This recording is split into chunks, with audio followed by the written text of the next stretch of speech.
हाती सुटली काया मरणा हाती सुटली काया मरणा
निश्चये नासोनिया गेली खंती नासोनिया गेली खंती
विचारिया निश्चये नासोनिया गेली खंते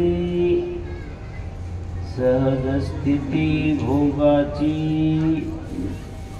न देखसी झाले श्रम न देखीसी झाले श्रम आलीवर महाताही तुका म्हणे कैची कीव कोठे जीव निराळा नासोनिया गेली खंती सहज स्थिती भोगाची समचरण सरोजम सांद्र नीलांबुदाभम जघन निहित पाणी मंडनम मंडनानाम तरुणतुलसी मालाकन्धरं कञ्जनेत्रं सदयधवलहासं विठ्ठलं चिन्तयामि।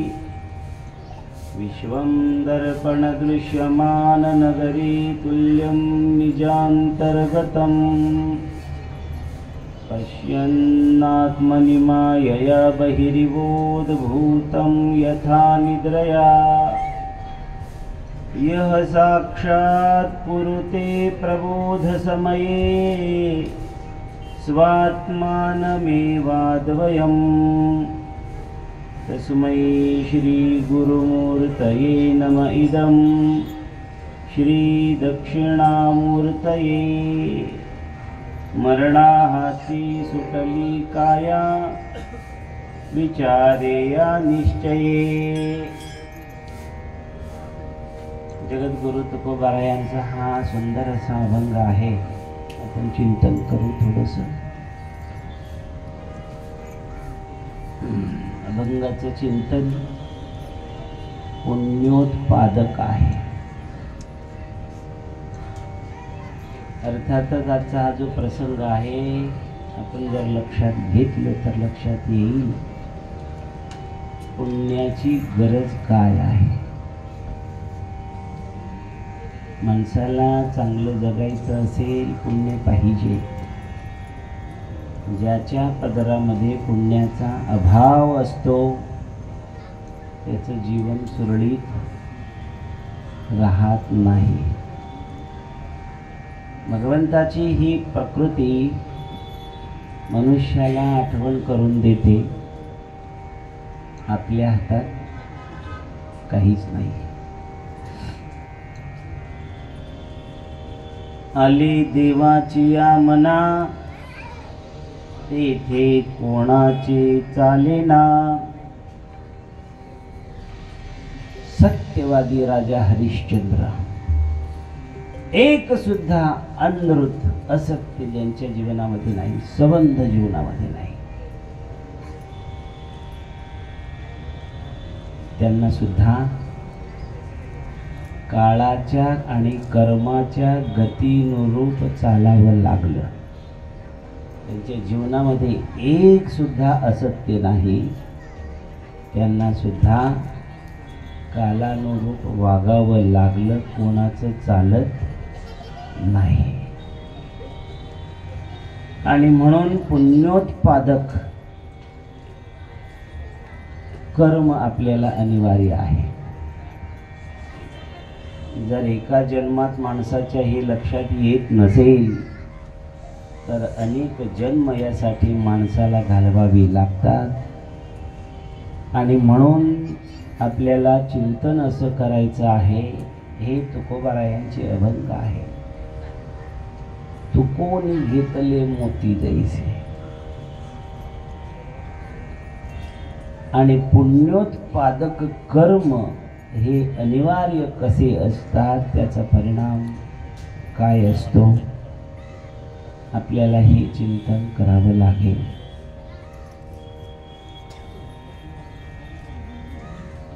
जगद्गुरु तुकोबाराया ज्या दिवशी जिंकले त्या दिवशी हा अभंग लिहिला। म्हणजे जीवनाबरोबर रात्रंदिवस हा जो युद्धाचा प्रसंग आहे मानवाच्या, जी माणसं इतक्या काटेकोरपणाने जगतात की ज्यांच्या जीवनामध्ये कलंक नावाची वस्तूच नाही, त्यांना ज्या दिवशी ही जीवन मरणाची पैज जिंकली जाते त्या दिवशी तुकोबाराया हा अभंग लिहितात। ज्यांच्या जीवनामध्ये सत्य असत्य, नृत अनृत, खरं आणि खोटं, पाप आणि पुण्य, शुद्धी आणि अशुद्धी याचा विचारच नसेल, त्यांच्या जीवनाचा परिणाम कसा असतो हेही आपल्याला पाहायला मिळतं। आणि ज्यांनी आपलं जीवन ओळंब्यासारखं तंतोतंत जगले त्यांचं जीवन हा विचार आपल्याला कर्तव्य आहे.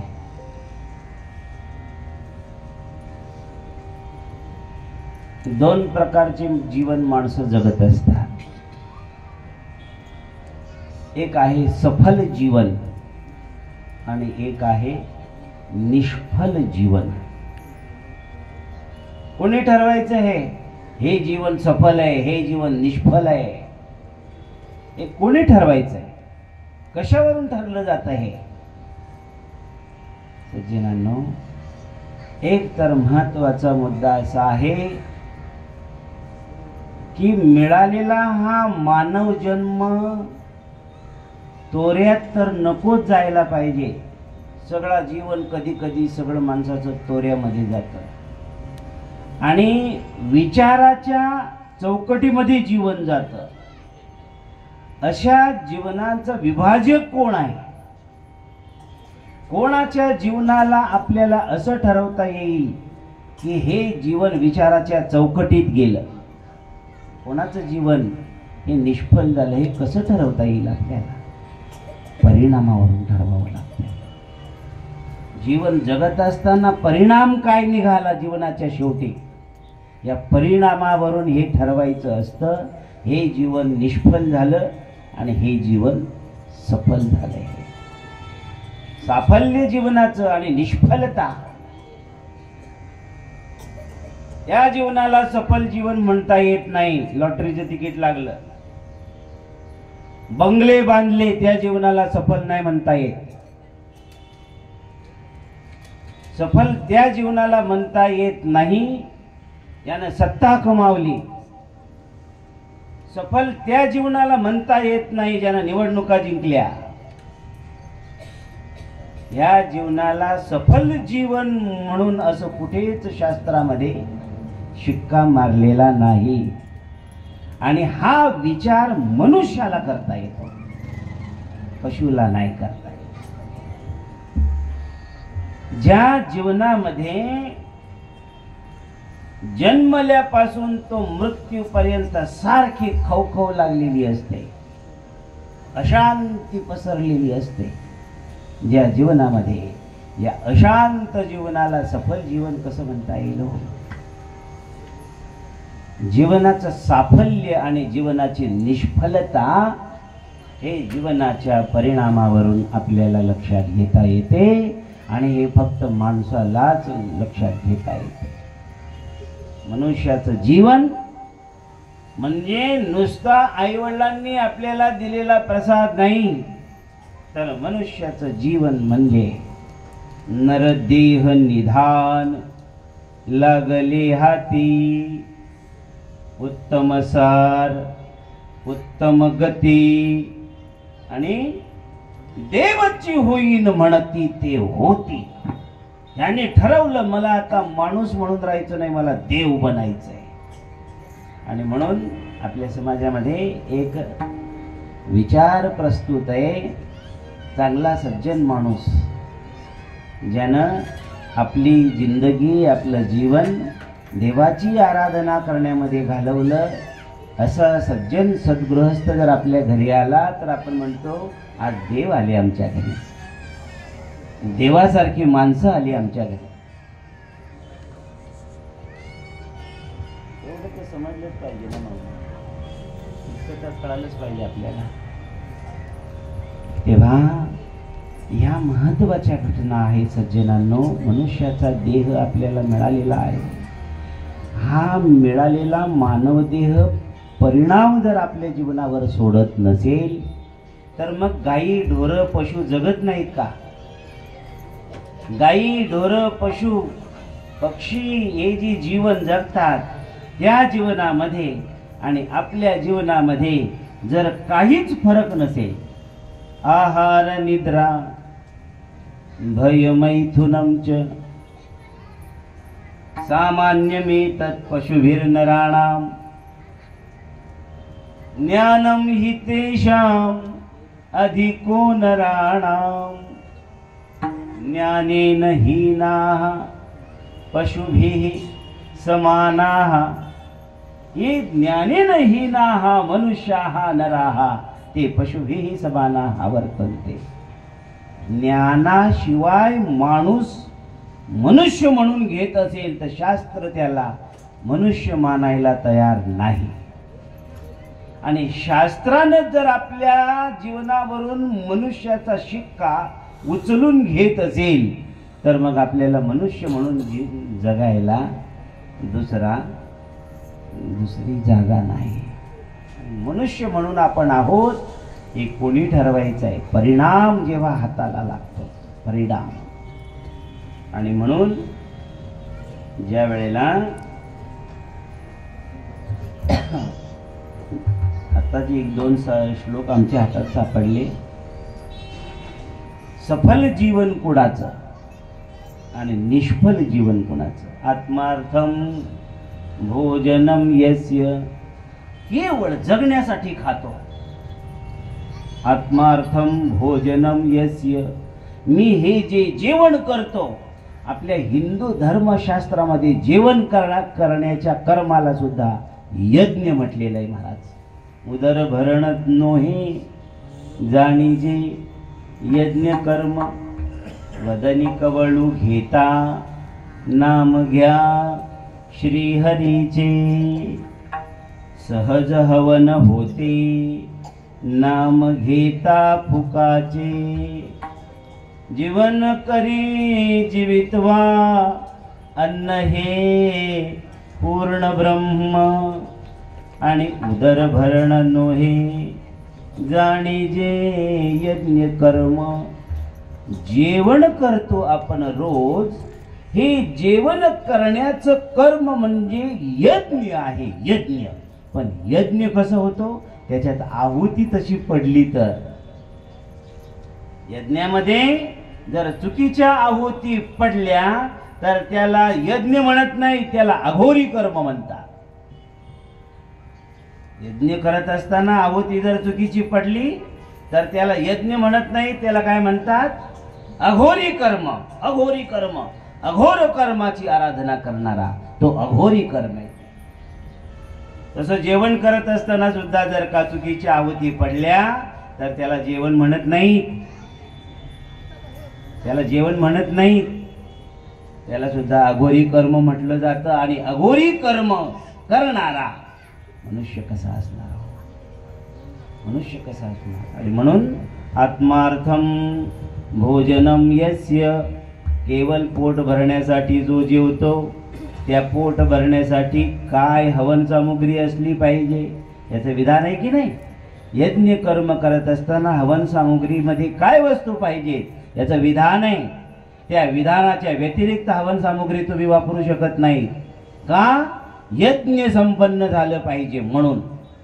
आणि यज्ञ संपादन करायचं असेल तर टाकली जाणारी आहुती ही शास्त्रविहित असली पाहिजे. आणि ती आहुती जर शास्त्रविहित नसेल तर ते जेवण करणं निष्फलम तस्य जीवितम. ही टाकली जाणारी आहुती जर अघोरी असेल, अशास्त्रीय असेल, आणि असं करून जो जगत असेल त्याच्या जीवनाला शास्त्र निष्फल जीवन म्हणून शिक्का मारतो. आपलं जीवन निष्फल झालं पाहिजे की सफल झालं पाहिजे, त्याचा पहिला पाया आहे दिली जाणारी आहुती, खाल्लेलं जेवण हे उपयुक्त असलं पाहिजे, निष्फल नसलं पाहिजे. नंबर 2, रत्यर्थम यस्य मैथुनम. केवळ भोग भोगण्यासाठी, केवळ भोग भोगण्यासाठी मनुष्य जन्म वापरायचा. मनुष्य जन्म केवळ भोगण्यासाठी मिळालेला नाही, मनुष्य जन्म कर्म करण्यासाठी मिळालेला आहे. प्रारब्ध बलानं प्रत्येक मानवाला इतर पशु पक्ष्यांसारखे भोग मिळणार, कारण त्याचं काय आहे, ते प्रारब्ध आहे. आणि अफलम कर्म न नश्येत. कर्म फल दिया वाचून नष्ट होत नाही. आणि म्हणून प्रारब्ध कर्माप्रमाणे ज्याचा जन्म झालेला आहे, कोंबडीचा असो, पशु पक्ष्यांचा असो, काही ढोरांचा असो, त्याला त्याच्या प्रारब्ध कर्मानुरूप भोग मिळेल. पण मनुष्य जन्माचा खेळ वेगळा आहे. हे प्रारब्ध कर्माचे भोग भोगता भोगता त्याला कर्माचा परिचय द्यायचा आहे. त्यानं असे कर्म केले पाहिजे की त्या माणसावर निष्फलत्वाचा शिक्का नाही बसला पाहिजे. प्रत्यर्थम यस्य मैथुनम आणि वृत्त्यर्थम यस्य चाधीतम. वृत्त्यर्थम वृत्त्यर्थम उदरनिर्वाह चालावा म्हणून शिकायचं. हे त्याचं जे शिकणं केवळ पोट भरण्यासाठी असेल, केवळ जर पोट भरण्यासाठी शिकणं असेल तर शिकणं कशासाठी पाहिजे, माणसानं कशासाठी शिकलं पाहिजे हे आमच्या संस्कृतीला विचारा. आमची संस्कृती उद्घोषणा करून सांगते माणसानं कशासाठी शिकलं पाहिजे. माणसानं मुक्त होण्यासाठी शिकलं पाहिजे, माणसानं देव बनण्यासाठी शिकलं पाहिजे, माणसानं कमीत कमी माणूस बनण्यासाठी तरी शिकलं पाहिजे. ज्याला देव बनता येत नसेल शिकून, ज्याला मोक्ष मिळवता येत नसेल शिकून, ज्याला कमीत कमी मनुष्य बनता येत नसेल शिकून, तर त्याचं शिकणं सुद्धा निष्फलम तस्य जीवितम. त्याचं जीवन सुद्धा निष्फल आहे महाराज.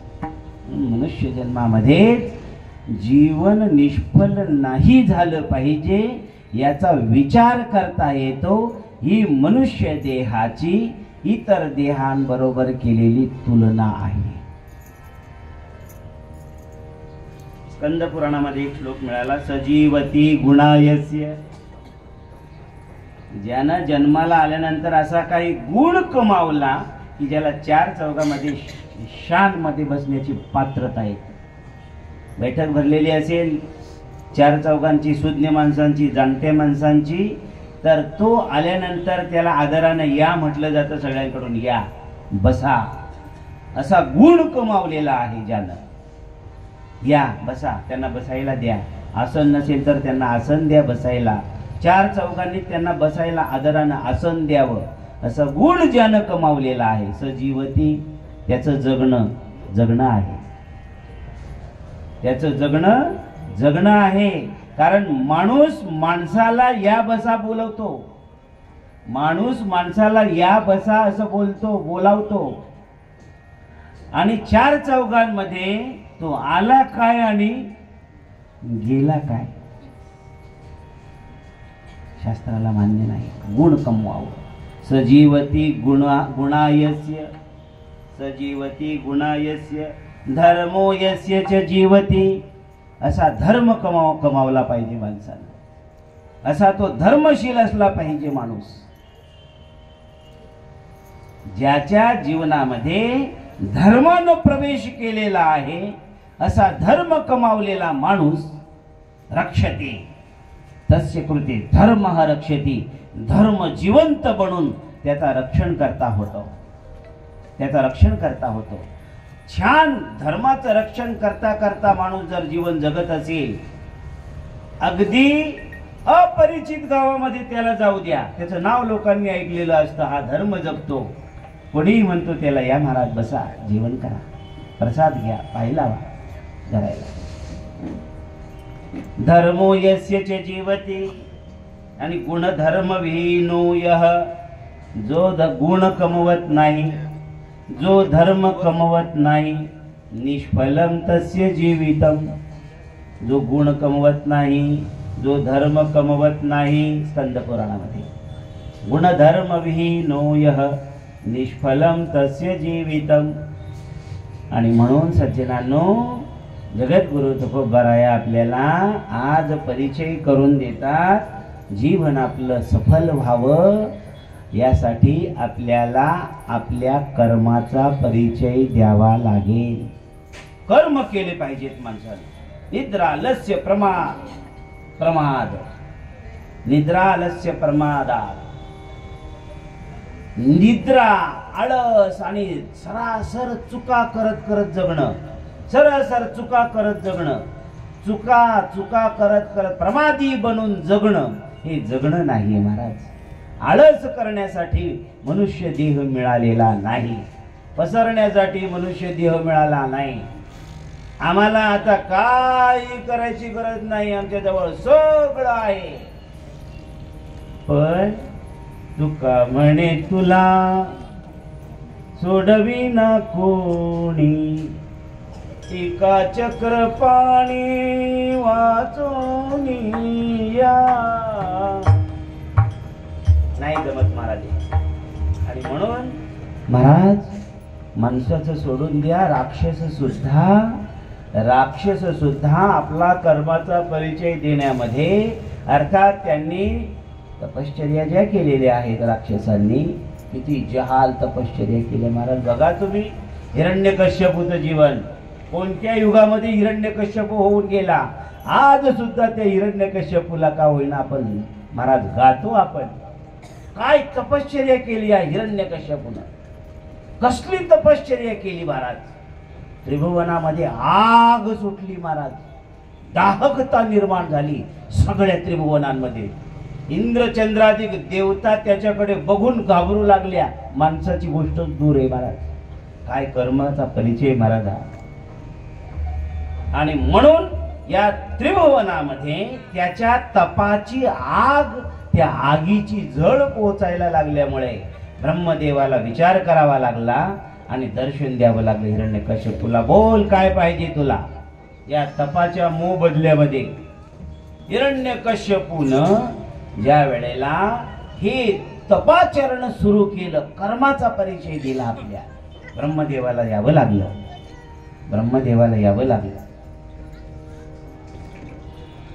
म्हणून सांगतो महाराज, या साध्या साध्या गोष्टींचा आपल्याला परिचय देता आला पाहिजे. तेव्हा ब्रह्मदेवाने सांगितलं बोल काय पाहिजे. हिरण्यकश्यपू म्हणतो मला अमर व्हायचंय.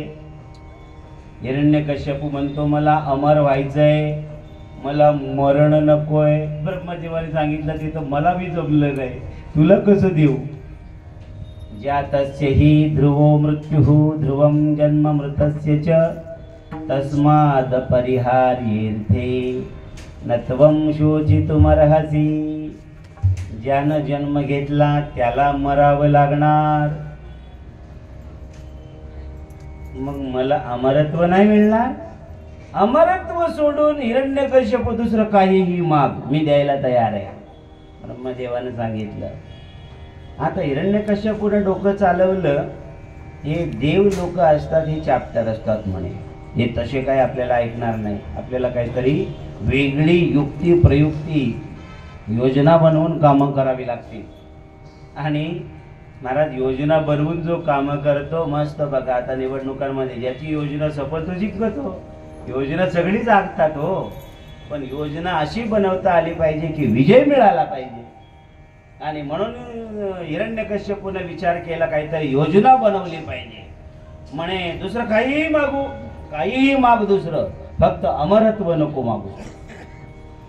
काहीही माग, दुसरं किती मागू, तुला पटेल तेवढं माग. तुझी तपश्चर्या एवढी मोठी आहे, तू पटेल तेवढं माग, पटेल ते माग, फक्त अमरत्व मागू नको. का?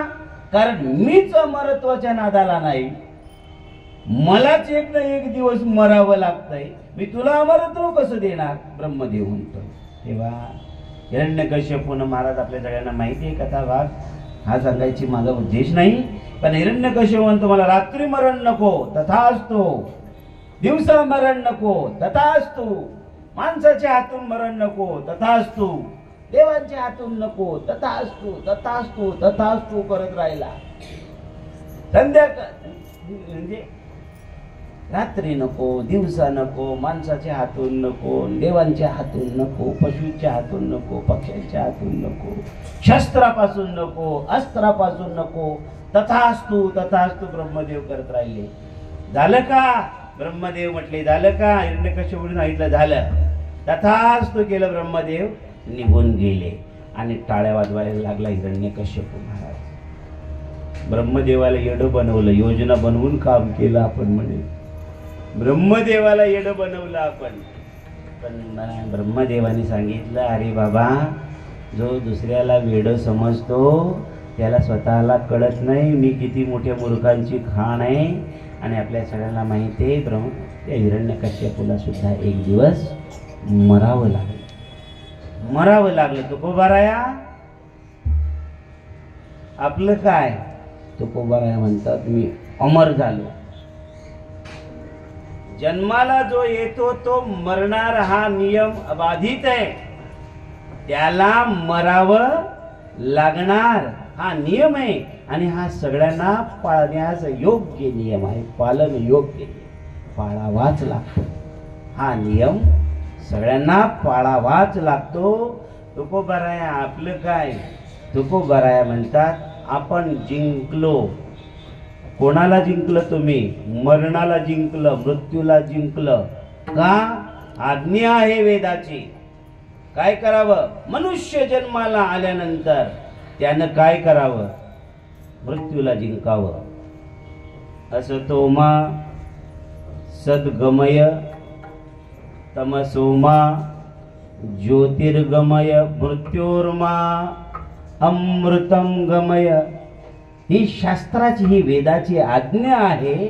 मनुष्य जन्माला आल्यानंतर त्यानं मृत्यूला जिंकलं पाहिजे, अमरत्व त्यानं प्राप्त करून घेतलं पाहिजे. तुकोबाराया म्हणतात आम्ही अमरत्व प्राप्त करून घेतलं, मरणाला जिंकलं, आम्ही मरणाला जिंकलं. तुकोबाराया अभंगाच्या पहिले मरणा हाती सुटली काया, मरणा हाती सुटली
येथे नाही उरो आले अवतार. माझी काया मरणाच्या हातून सुटली, मी मृत्यूला जिंकलं. नियम आहे मेल्याशिवाय कोणीही राहत नाही. माझी मेली बहुवरी. मृत्यूला जिंकता येत नाही हो तुकोबाराया, आम्हाला पटत नाही. असं कसं तुम्ही म्हणता? मी मृत्यूला जिंकलं, अमर झालो मी. तुकोबाराया तुम्ही असं कसं काय म्हणता हो? इथे लहान थोर जो कोणी असेल सगळ्यांना काय करावं लागतं? एक दिवस मरावं लागतं. तुकोबाराया अमर झालो तुम्ही कसे म्हणता हो? गौतम बुद्धांच्या चरित्रामध्ये एक इतिहास येतो. त्यावेळेला गौतम बुद्धांना तथागत म्हटलं जायचं. तथागत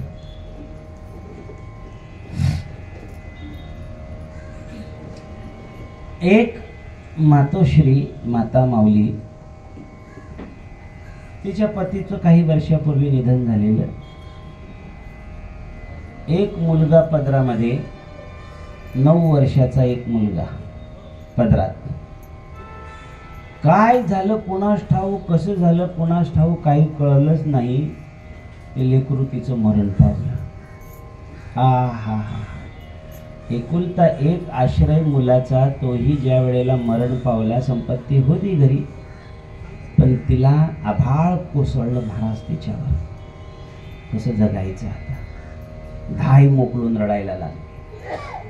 सगळी लोक नात्यातली परिवारातली तिला समजावायला यायला लागली, पण तिचा आक्रोश, तिचा शोक काही कमी होत नाही. आणि म्हणून शेवटी गावातल्या लोकांनी विचार केला, काहीतरी आपल्याला विल्हेवाट लावावी लागेल. सगळी जण चिंता करत होते, पण या माऊलीचा शोक कमी होत नाही. 1 दिवस झाला, 2 दिवस झाले, ती लेकराला कोणाला हात लावून द्यायला तयार नाही. इतकी महाराज आक्रोशित झाली माऊली. आता काय करायचं तिच्या लक्षात आलं. 3रा दिवस उजाडला. लेकराच्या मयताला, प्रेताला ती हात लावून देईना गेली कोणाला. महाराज वाघिणीसारखी तुटून पडायची. माझ्या लेकराला माझ्यापासून हिरावून नेऊ नका. आणि आक्रोश असा, आता ती माऊली महाराज, माऊलीचा आक्रोश आहे. कोण जाईल महाराज, कोण हिंमत करेल. तुटून पडायची महाराज. तिनं सरळ उचललं लेकराला, आपल्या दोनही हातामध्ये घेतलं, खांद्यावरून पदर कमरेला खोचला आणि सरळ निघाली. गौतम बुद्ध नुकतेच त्या गावाच्या वेशीच्या बाहेर एका सुंदर वटवृक्षाखाली चातुर्मासासाठी आलेले होते. गौतम बुद्धांचा चातुर्मास चालू होता. बुद्ध आहेत ते, संत आहेत ते, त्यांच्यानं माझं कल्याण होणार ही चित्तामध्ये आशा निर्माण केली. माझ्या लेकराला काय करायचं हे म्हणे बुद्ध ठरवतील, तथागत ठरवतील. म्हणून लेकराला हातामध्ये घेतलं आणि ही माऊली आणि शोक करत करत करत करत गौतम बुद्धांच्या दरबारात आली. गौतम बुद्ध, धम्मं शरणं गच्छामि, बुद्धं शरणं गच्छामि. आणि आपल्या तथागत बुद्ध अवस्थेमध्ये चिर शांत आणि आसन लावून त्या वटवृक्षाखाली बसलेले असताना कोण माऊलीचा हा इतका करुण क्रंदन शोक मला ऐकायला येतो म्हणून डोळे उघडले. डोळे उघडले की माऊली महाराज, ती माऊली गौतम बुद्धांच्या पायावर आणि महाराज पालथी झाली. तथागत, साऱ्या दुनियेचं बंधन तोडून आज मी आपल्या चरणावर शरण आलेली आहे. या माझ्या लेकराची कशी विल्हेवाट लावायची तुम्ही ठरवायचं आहे. माझ्या लेकराला जिवंत करा, नाही तर मला तरी मारून टाका. महाराज, तिथे तर्क लागत नाही, तर्काचं काम नाही. या भावनांच्या दुनियेमध्ये तर्काचं काम चालत नाही महाराज. कोण तिला आता सांगायला जाईल, तू अशी कशी उपस्थित होते. बुद्धांच्या समोर अशा रूपामध्ये जाणं नसतं, नाही जायला पाहिजे. कोण सांगेल तिला. भावनेच्या इतक्या चरमबिंदूवरती पोहोचलेली, आक्रोशामध्ये आणि शोकामध्ये संतप्त झालेली ती माऊली गौतम बुद्धांना आणि आग्रह करू लागली, आर्जव करू लागली, विनवण्या करू लागली. माझ्या लेकराला तरी वाचवा, जिवंत करा, नाहीतर मला तरी मारून टाका. मला आता 3रा रस्ता नाही, बंद झालेला आहे. गौतम बुद्धाने विचार केला, आता इथे आपण तर्क लावण्यात अर्थ नाही. असा प्रसंग जेव्हा होतो, माणूस भावनेच्या आहारी जेव्हा चरम बिंदूवर जाऊन पोहोचतो, तेव्हा भावना आणि तर्क हे एका केंद्रात राहत नाहीत. आणि म्हणून गौतम बुद्धाने ठरवलं, हिला आता सुशिक्षित पद्धतीने समजावं लागेल. आणि म्हणून गौतम बुद्धाने सांगितलं, हे माऊली उठ, शोक करू नको, चिंता करू नको, आक्रोश करू नको, व्यग्र होऊ नको, उठ, बोला. तथागत, काय आज्ञा आहे. मी तुझ्या मुलाला जिवंत करेन. बुद्धांचा शब्द आहे, गौतम बुद्धांचा. मोठ्यांचे शब्द जेव्हा येतात तेव्हा चांगल्या चांगल्याची महाराज मेघ चातकाची एक कणावे मेघ पाणी लागी धावे.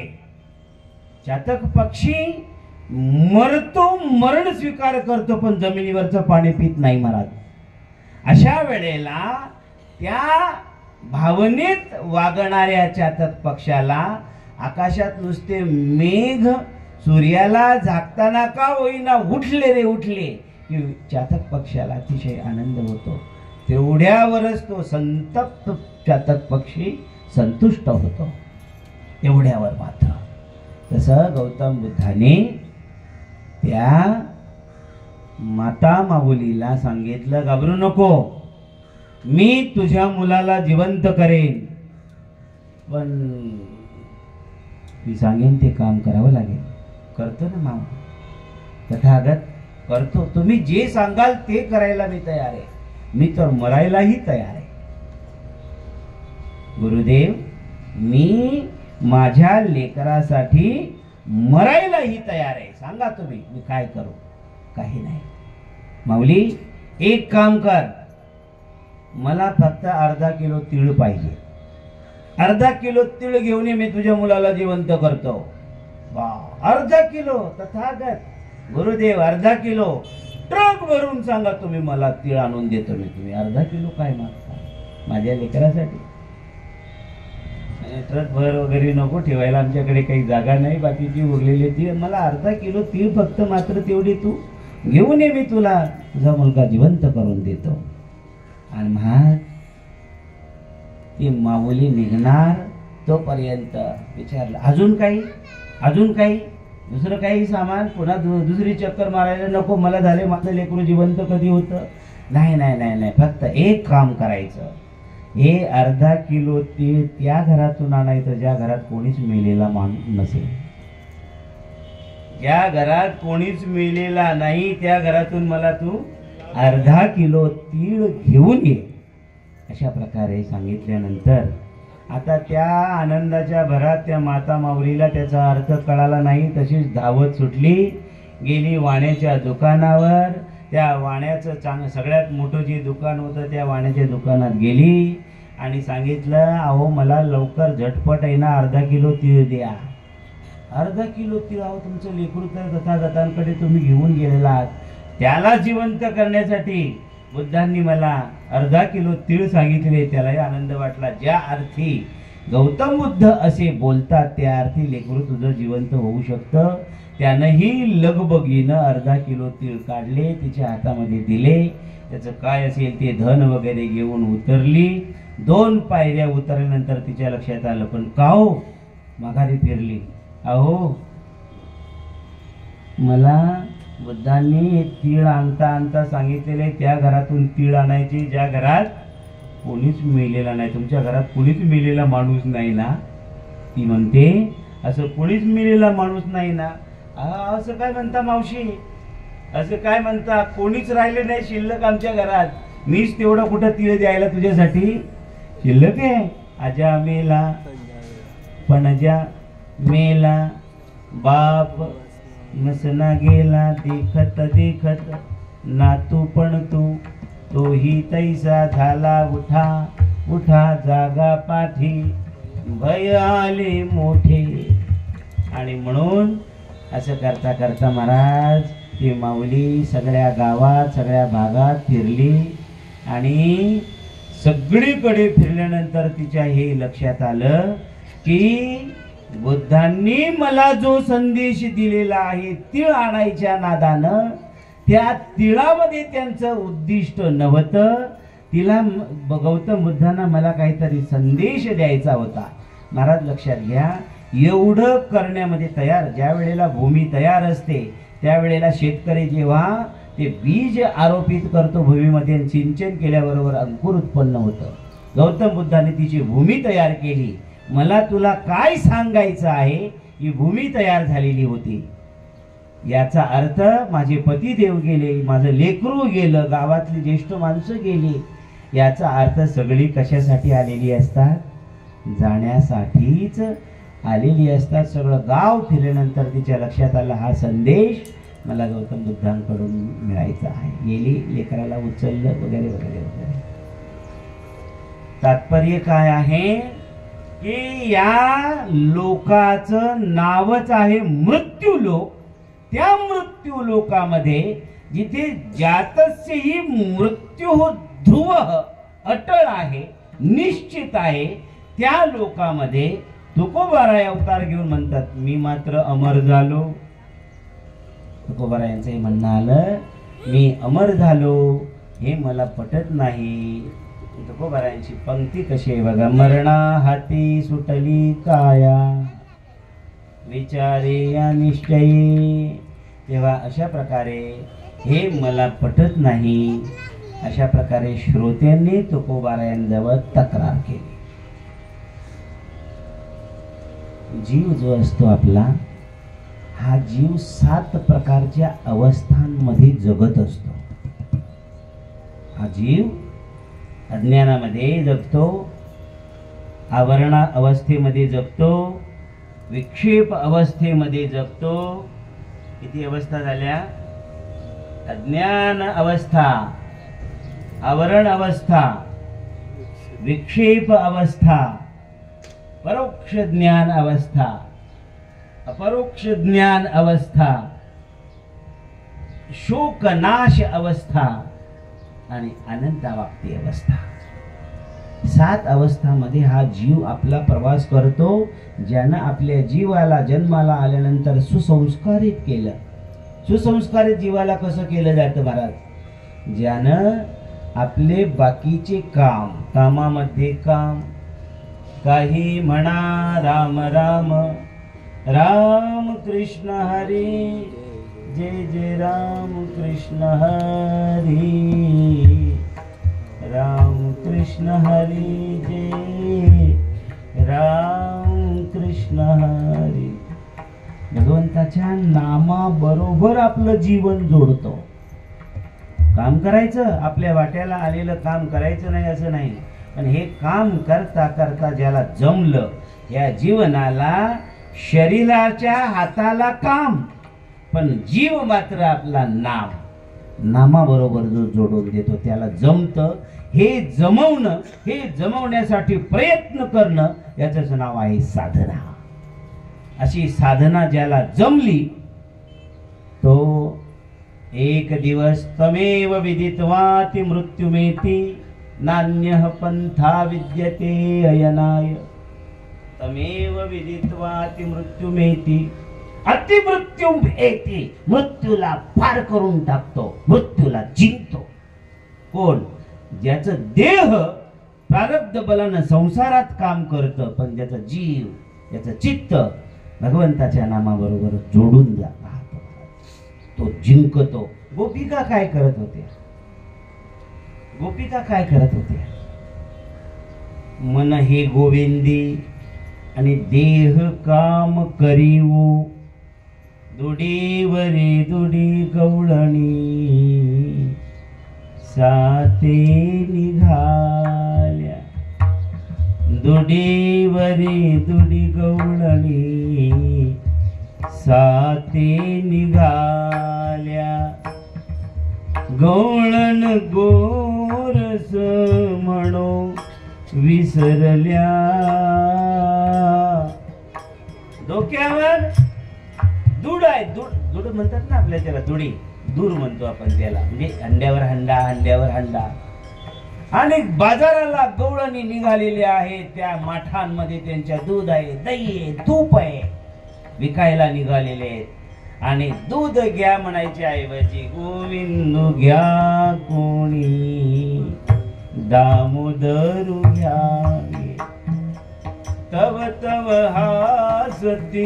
महाराज, माणूस नीट जर परमार्थाला लागला तर ही बाकीची सगळी दात काढायची कामं करतात, पण त्याला माहिती आहे खरं काय, खोटं काय, यश काय, अपयश काय, विजय काय, पराजय कशामध्ये आहे, नृत्य काय आहे, अनृत काय आहे, यश कशामध्ये आहे, अपयश कशामध्ये आहे, कशाला म्हणतात उजवला माणूस, हे त्याला माहिती असतं महाराज. आणि तिथे तो निश्चित असतो. आणि त्यावेळेला मृत्यूला जिंकता येत. मृत्यूला जिंकण्यासाठी तुकोबराया साराच्या सारं जग आम्ही पाहिलं मरताना, सारं जग मरताना पाहिलं. युधिष्ठिराला विचारलं होतं यक्षानं 21 प्रश्न जे केलेले आहेत महाभारतामध्ये बघून घ्या तुम्ही सविस्तर. वेळ कोणाला आहे तेवढा म्हणा. किम आश्चर्यम, हे युधिष्ठिरा पाणी तेव्हाच प्यायचं जेव्हा मी माझ्या प्रश्नाचं उत्तर द्यायचं. तो यक्ष त्या युधिष्ठिराला धमकावू लागला, महाराज त्याच वेळेला तुला या माझ्या सरोवरातलं पाणी पिता येईल जेव्हा तू माझ्या प्रश्नाचं उत्तर देशील. युधिष्ठिराने विचारलं बोला काय प्रश्न आहे आपला. म्हणे या जगातलं आश्चर्य काय. किम आश्चर्यम, या जगातलं सगळ्यात मोठं आश्चर्य काय.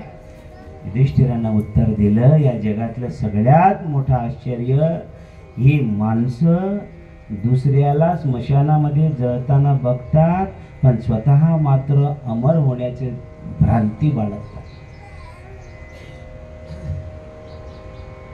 अहन्यहनि भूतानि गच्छन्ति यम मंदिरम. अहनि अहनि रोज रोज माणसं यम मंदिरम गच्छन्ति, यमाच्या मंदिरामध्ये जाताना पाहतात. पण तरी सुद्धा शेषा स्थिरत्वम इच्छन्ति, आणि ज्यांना मरताना पाहतात त्यावेळेला त्यांना विवेक करायला पाहिजे, विचार उभा करायला पाहिजे. मला सुद्धा एक दिवस असंच मरावं लागणार आहे, पण ती माणसं तसा विचार न करता स्थिरत्व इच्छन्ति, मी नाही मेलो पाहिजे अशी इच्छा करतात. याच्यापेक्षा मोठं आश्चर्य या जगातलं काय आहे महाराज.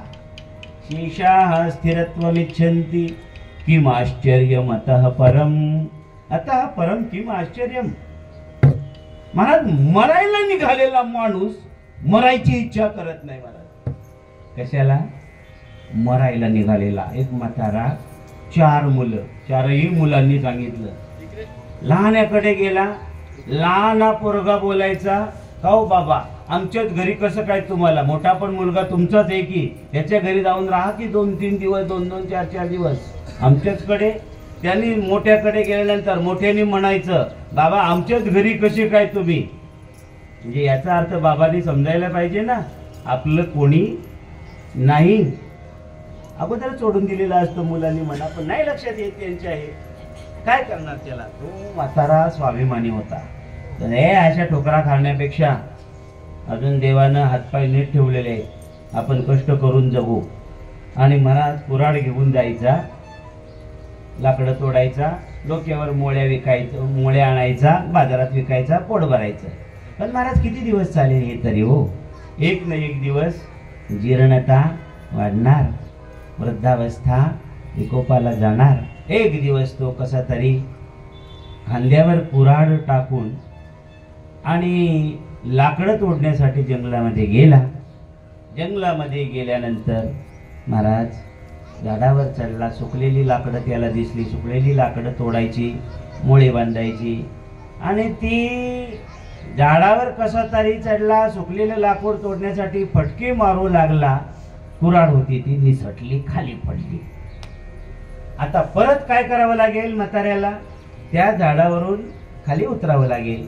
खाली उतरला, कुऱ्हाड घेतली, दांड्याला कशी तरी पीठ बसवली, इकडल्या तिकडल्या त्या चामख्या टाकतात कुऱ्हाडीला टाकल्या. आता कुऱ्हाड निसटली नाही पाहिजे म्हणून कसं तरी त्यानं प्रयत्न करून, सूर्य उन्हा डोक्यावर आलेला तोपर्यंत उन्हाचा जोरदार ताप सुटलेला, आणि त्यानं ती कुऱ्हाड उचलली, दांड्याला पुन्हा नीट बसवली. पुन्हा कसा तरी तो भूक लागलेली, तर तिथं काय जंगलामध्ये मिळणार, तरी पण चढला वरती झाडावर आणि पुन्हा तो सुकलेलं लाकूड तोडायला लागला. लाकूड तोडता तोडता पुन्हा कुऱ्हाड होती ती निसटली. निसटतेच, भल्या भल्यांच्या हातातून निसटतं, सगळं निसटतंय भल्या भल्यांच्या हातातून. किती योजना बनवा नाही तर किती काही धंदे करा, हे निसटतच, हे निष्ठतच असतंय महाराज.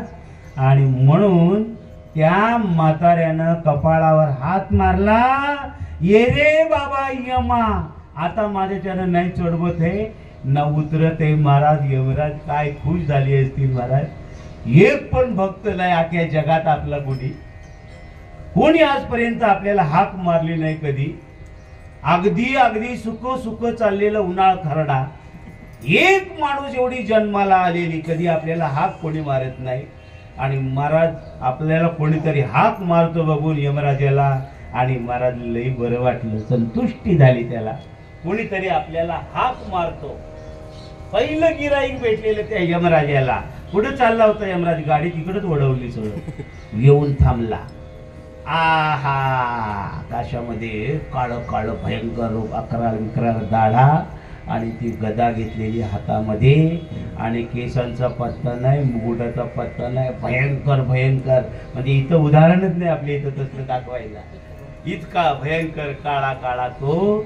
आणि अंतरिक्षामध्ये अकराळ विकराळ रूप. आणि त्या म्हाताऱ्याला सांगितलं, हा भक्ता प्रसन्न आहे तुझ्यावर, वरमब्रोई, कशा करता बोलावलं. आणि महाराज करत दिसलं की यमराज त्याला. म्हाताऱ्याला वाटत होतं बस झालं आता, या कुऱ्हाडीच्या नादानं, लाकडांच्या नादानं आता हे काही आपल्याला झेपत नाही, मुलं काही घरची विचारत नाही, त्याच्यापेक्षा आता काहीतरी यमाने यावं, काहीतरी करावं, झाडावरून तरी पाडावं, एखादं माझं काहीतरी उलतापालतू तरी व्हावं, मी मरावं, अशा इच्छेनं त्यानं बिचाऱ्यानं वैतागून यमराजाला हाक मारलेली. त्याला तरी काय माहित खरंच यमराज येतील म्हणून. महाराज यमराज तयार अंतरिक्षामध्ये. कोण हो तुम्ही? मी ओळखलं नाही? यमराज ओळखलं नाही मला, पाहिलंच नव्हतं कधी, पहिल्यांदा प्रसंग आला बाबा तुमच्याशी दर्शनाचा. आज बोल काय पाहिजे तुला? कुऱ्हाड निसटली तेवढी आणून दे रे बाबा मला. चढणं उतरणं माझ्याच्यानं होईना. मरायला निघालेला माणूस सुद्धा एका बायकोला एका नवऱ्यानं भयंकर परेशान केलं. जर का मला उद्यापासून काही उलट सुलट तू बोलशील, जाऊन मी विहिरीमध्ये जाऊन जीव देईन, नाहीतर मग वासरांचं गुरांचं बैलाचं दावं घेईन आणि बाहेर झाडाला जाऊन फास घेईन. बिचारी घाबरून घाबरून काही बोलायची नाही त्याला. खूप दिवस झाले. नवऱ्याचा हा वैताग बघून तीही कंटाळली. लोकांच्या मोल मजुऱ्या करून करून एक दिवस तिला ताप आला. त्या तापाच्या फणफणण्यामध्ये बिचारीनं आता काय लेकरांना मी जीव घालू, आज तरी जा कुठेतरी कमवून आणा, तिथे कुठे नाक्यावर जाऊन उभे राहा, काहीतरी दिवस मजुरीचे जे मिळतील, लेकरं उपाशी मरतील, नाही तर मग ती म्हणते मला सांगायचं नाही, आता जाऊन फास घेईन. तिनं सरळ सांगितलं, बघा हा दावा आहे, घे. आणि नीट नीट खरंच निघाला. म्हटलं मला तिच्या हातातलं दावं घेतलं. रात्रीची वेळ, अमावस्येची रात्र, काळाकुट्ट अंधार सगळीकडे. आणि त्याच वैतागानं त्यानं पण काय केलं, तिच्या हातातून ते दावं घेतलं. कशा करता? फास लावू कुठेतरी झाडाला वगैरे. निघाला. बाहेर निघाल्यानंतर बघतो तो हा काळाकुट्ट अंधार, अमावस्येची रात्र. परत माघारी फिरून आला. बॅटरी कुठे म्हणे? बॅटरी कशा करता बॅटरी पाहिजे तुला? अगं कशा करता बॅटरी पाहिजे? साप बी एखादा चावला बिवला. अरे बापरे, मरायला निघालेला माणूस सुद्धा मरायची इच्छा ठेवत नाही. कोणालाच मरायची इच्छा नाही महाराज. आणि तुकोबाराय म्हणतात, माणसाला मरावं वाटत नाही का मरावं लागत नाही? नियम काय म्हणतात? माणसाला मरावं वाटत नाही का मरावं लागत नाही? माणसाला मरावं लागत नाही अशातला भाग नाही, मरावंच लागतं, पण मरावं वाटत नाही सगळ्यांना. लहान असो, मोठा असो, म्हातारा असो, नेता असो, शास्त्री असो, महाराज असो, साधा माणूस असो, सरपंच, सगळ्यांना वाटत नाही मी मरावं म्हणून, पण तरी सुद्धा मरावं लागतं. मरावं वाटत नाही, पण माणसाला मरावं लागतं. आणि अशा प्रकारे जर मरावं लागतच असेल तर मग माणसाला अमर होण्याच्या संभावना किती? जर प्रत्येकाला मरावं लागतच असेल तर मग अमर होण्याच्या संभावना किती? तुकोबाराय असं काय सांगता तुम्ही आम्हाला? 1% अशी संभावना नाही की माणसाला अमर होण्याचे चान्सेस असतात. आणि तुम्ही सांगता आम्ही अमर झालो. मरण माझे मरोनी गेले, मज केले अमर. माझं मरण मरून गेलं, आता मी अमर झालो. हे तुकोबाराय तुम्ही म्हणता कसे हो महाराज? तुकोबाराय सांगतात, मी दुनियेपेक्षा वेगळी युक्ती योजली. काय युक्ती योजली? विचारे या निश्चये. निश्चय केला मी. काय निश्चय केला? मला मरण नाही, मला मरण नाही. अशा प्रकारे निश्चय केला. तुकोबाराय म्हणतात, मी निश्चय केला, मला मरणच नाही, मी मरणार कसा? आपल्या जेव्हा दोन वस्तू आहेत ना, एक आहे जड, एक आहे चेतन. शरीर जड वस्तू आहे आणि आत्मा चेतन वस्तू आहे. प्रत्येकाजवळ दोन वस्तू आहे. उरकू आपण. वेळ पण झालेली आहे, उरकू आपण पटकन. 2 मिनिटं फक्त जरा लक्ष द्या इकडे. राहू दे, उन्हात राहिले तरी काय हरकत नाही. मी पण उन्हातच आहे, तुम्ही पण उन्हात आणि मी पण उन्हात. बरं वाटतंय ऊन पण. छान. निश्चय झाला पाहिजे. एक आहे आपल्याजवळ शरीर, आपलं शरीर आपल्या जवळ आहे, आणि एक आहे आपल्याजवळ आत्मा, आपला आत्मा वस्तू आहे. लक्ष द्या, लक्ष द्या. मग या दोन्ही पैकी मरत कोण? मरण कोणाला आहे? शरीराला की आत्म्याला? शरीराला जर मरण म्हणत असाल तुम्ही, तर शरीर जड स्वरूपाचंच आहे. जी जी जड वस्तू आहे ती मेलेलीच आहे ना. मरण तिला कसं येणार? शरीराला मरण येणार कसं? शरीर जड वस्तू आहे. शरीर जड वस्तू आहे म्हणून स्मशानामध्ये आपण काय करतो? शरीराला जाळतो ना. शरीराला आपण का जाळतो? शरीर जड आहे म्हणून जाळतो की शरीर चेतन आहे म्हणून जाळतो? शरीर जड वस्तू आहे म्हणजे मेलेलीच वस्तू आहे. शरीर जड वस्तू आहे. जड वस्तूला कशाचं मरण येणार? आत्म्याला. आत्मा तर न जायते म्रियते वा कदाचित,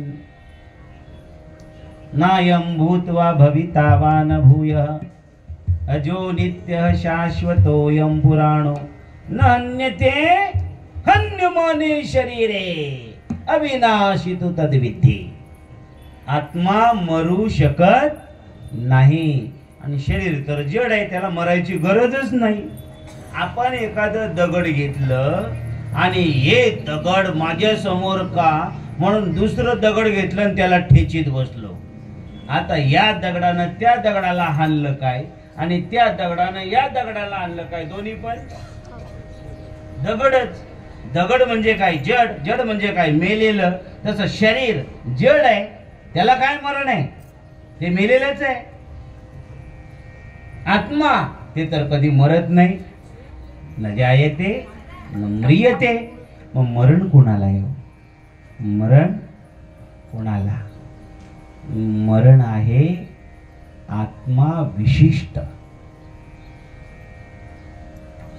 चैतन्याला.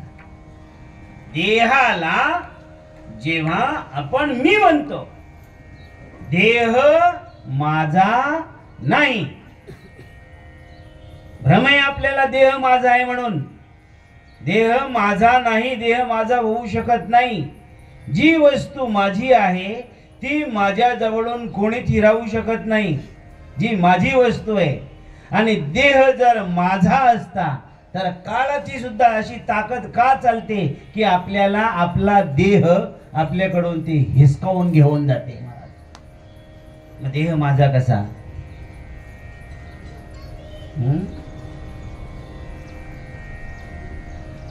देह हे काळाचे, धन कुबेराचे, येथे मनुष्याचे काय आहे? देह माझा वस्तू नाही, माझी वस्तू नाही. हे देह काळाची वस्तू. एक ना एक दिवस तो काळ आपल्या जवळून आपली वस्तू घेऊन जाणार. आणि आत्मा तर अमर आहे. याचा अर्थ म्हणजे आत्मविशिष्ट चैतन्याला मीला, देह विशिष्ट चैतन्याला मी, देहाला जेव्हा मी म्हणजे आत्मा आणि अनात्मा यांचं आपण मिश्रण करतो, त्यावेळेस जड वस्तू सुद्धा चेतन रूपानं आभासित होते. त्या देहाला मरण आहे, त्या मीला मरण आहे महाराज. हे कधी कळतं आपल्याला? हे विचार केल्यावर कळतंय महाराज. हे विचार केल्यावर कळतंय आपल्याला की एक ना एक दिवस या देहाची होळी होणार. या देहापासून मला वेगळं व्हावं लागणार, असा जो विचार करतो आणि देहाच्या ठिकाणी असलेलं तादात्म्य बाजूला काढतो आणि देहाला वेगळं करून टाकतो. मी देहापासून वेगळा आहे. त्या जनक राजाच्या दरबारामध्ये असा सत्संग चालू असताना आणि शुकदेवांसारखे, शुकाचार्यांसारखे विरक्त महापुरुष, याज्ञवल्क्यांसारखे ऋषीमुनी त्या सभेमध्ये सत्संगासाठी बसलेले असताना सिंहासनावर बसलेले राजा जनक आणि खाली ते पाय ठेवलेलं लाकडाचं एक चौरंग असतो, त्याच्यावर पाय ठेवलेला असताना अचानक मंडपाला आग लागली. मंडपाची आग सतरंजीला लागली. सतरंजीची आग पारता करता यांच्या त्या सिंहासनाच्या पायापाशी आली. चौरंगाला आग लागली. चौरंग धड धड धड धड जळू लागला आणि त्या चौरंगाच्या जळण्याबरोबर त्याच्यावर ठेवलेला जो पाय होता तो पाय जळू लागला. सेवक धावत धावत आले. अहो राजे, अहो राजे, अग्नी लागलेली आहे, पाय जळतोय तुमचा, बाजूला व्हा, बाजूला व्हा. राजा जनक म्हणू लागले, पाय जळतो? कुणाचा पाय जळतो? म्हणजे ज्यांचा पाय जळतो त्यांना कळत नाही पाय जळतो. याचा अर्थ मी देह नाही, मी शरीर नाही. शरीर उत्तम चांगले, शरीरे साध्य होय केले, शरीरे साधले परब्रह्म. साधल्यानंतर शरीरापासून स्वतःला वेगळं करता येतं आणि अशा प्रकारे जो मी विचार केला, त्या विचारानं माझा निश्चय झाला, देह माझा नाही, देह जड वस्तू आहे. आता कोण कुणाला मारेल?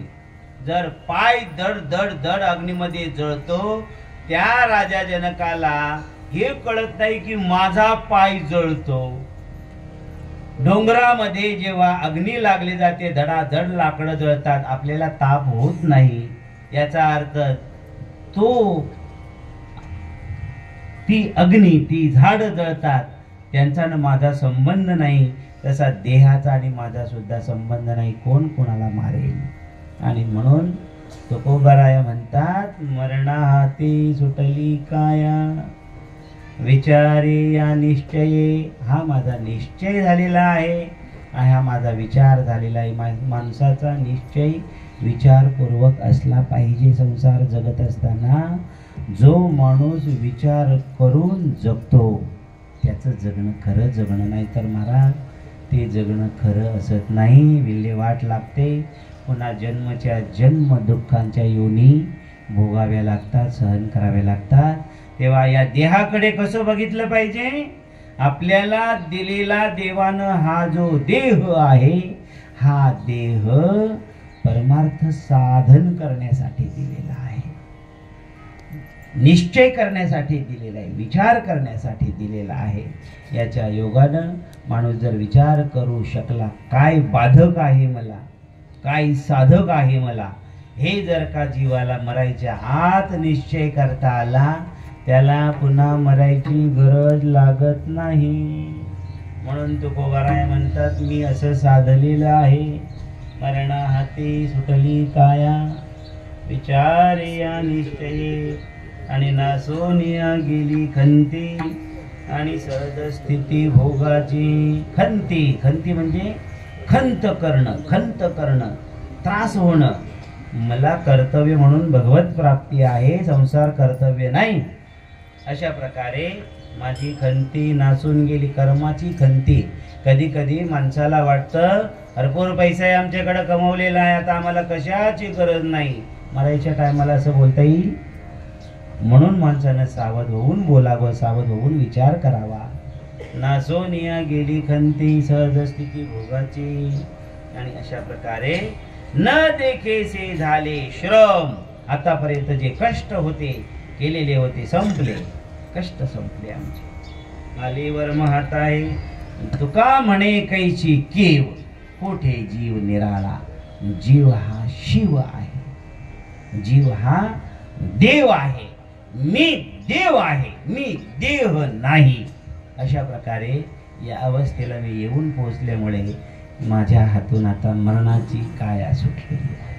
मरणाहाती सुटली काया हा विचार तुकोबाराय आपल्याला देतात. मनुष्य जीवन मिळालेल्या हातामध्ये हा वाया घालवण्याऐवजी, निष्फल घालवण्याऐवजी तो सफल कसा बनेल हे आपल्या हातात आहे.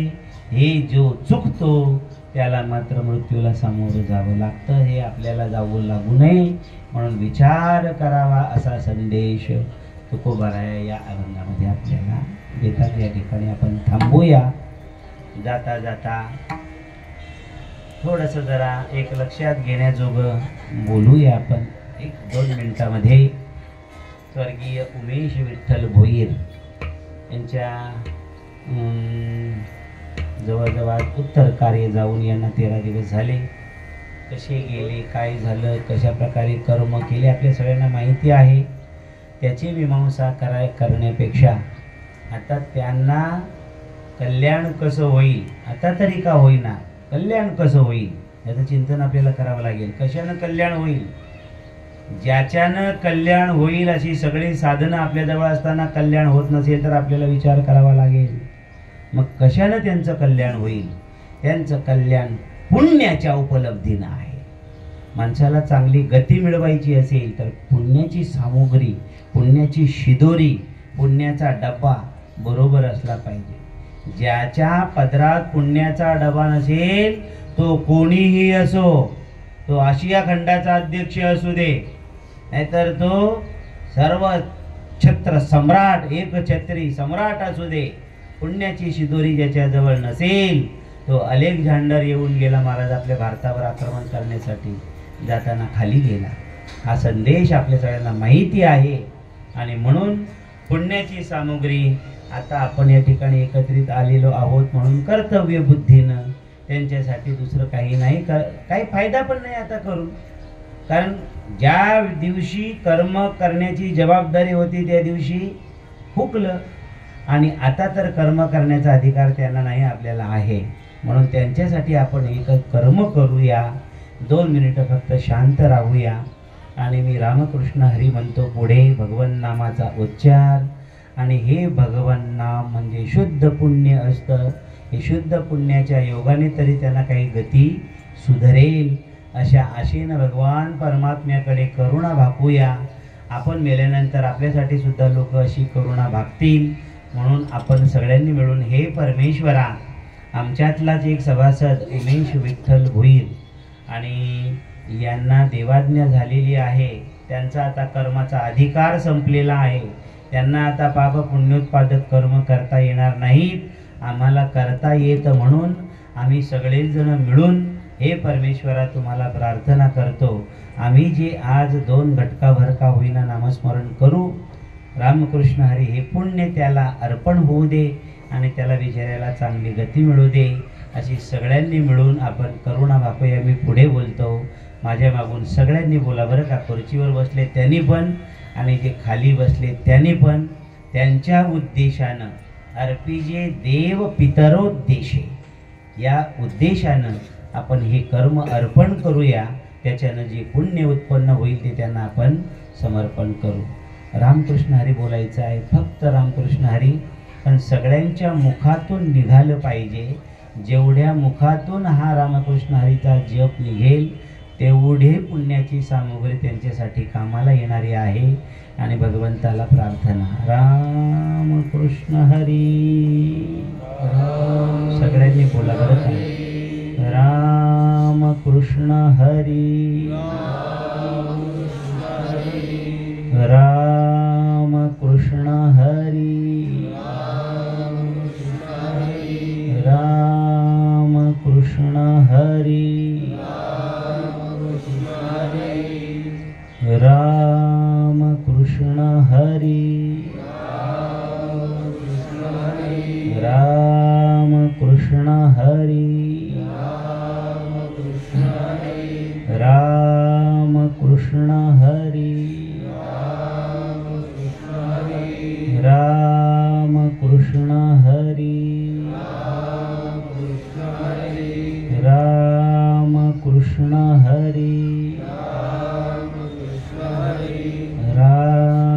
कृष्ण हरी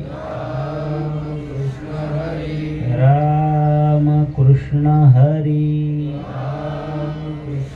पुंडलिक वरदा हरी विठ्ठल। भगवान परमात्मा करो त्यांच्या जीवात्म्याला उत्तम गती मिळो अशी देवाला प्रार्थना करूया। आणि या ठिकाणी आज आपण एकत्रित आहोत आणि आम्हाला ज्यांच्यामुळे योग आला आपल्या सगळ्यांचे परिचित आहेत हरिभक्त पारायणाचे गणेश बुवा। सुंदर जीवन आहे त्यांचं, पण भगवत भजनामध्ये त्यांचं जे जीवन चाललेलं आहे। आता वेळ मिळत नाही ड्युटीच्या योगाने, पण त्यांनी चांगली चांगली मंडळी संगीतामध्ये तयार केलेली आहे। आणि आज हा जो कार्यक्रम योगाला भले नाताला नात्याच्या संबंधानं का होईना, पण एक मात्र बोलावं वाटतं की त्यांनी सुद्धा भरपूर प्रयत्न केले। ज्या माणसाचा आज 13वा आहे त्यांच्यासाठी त्यांनी सुद्धा भरपूर म्हणजे भरपूर प्रयत्न केले। परंतु नियम आहे आपल्या हातात काही नाही, कर्म करणं फक्त आपल्या हातात आहे। हा संदेश आहे गणेश भाऊ आपल्याला। आपण आपल्याला लाख वाटतं हे असं झालं पाहिजे, तसं होत नाही, तसं होत नाही। याचा अर्थ आपण तसं करण्याचा नाद करण्यापेक्षा कर्मच आपलं आपण असं केलं पाहिजे की त्या कर्माला फलं मिळाली पाहिजे, चांगली कर्म आपल्याकडनं झाली पाहिजेत। आणि त्यांनी हे जे केलेले प्रयत्न आहेत त्या प्रयत्नामुळे का होईना भगवान परमात्म्यानं आणि या स्वर्गीय उमेश भोईर यांना सद्गती द्यावी अशी मी प्रार्थना करतो आणि या ठिकाणी थांबतो। पुंडलिक वरदा हरी विठ्ठल श्री ज्ञानदेव श्री पंढरीनाथ भगवान की जय। माऊली ज्ञानेश्वर महाराज की जय। जगद्गुरु संत श्री तुकाराम महाराज की जय। सद्गुरु श्री वामन बाबा महाराज की जय। विठ्ठल विठ्ठल विठ्ठल विठ्ठल विठ्ठल विठ्ठल विठ्ठल विठ्ठल विठ्ठल विठ्ठल विठ्ठल। पुंडलिक वरदा हरी विठ्ठल श्री ज्ञानदेव तुकाराम सद्गुरु श्री सवाराम बाबा महाराज की। मलंगगड मत्स्येंद्रनाथ भगवान की जय। आरती व्हायला पाहिजे का? आरती के सगळ्यांनी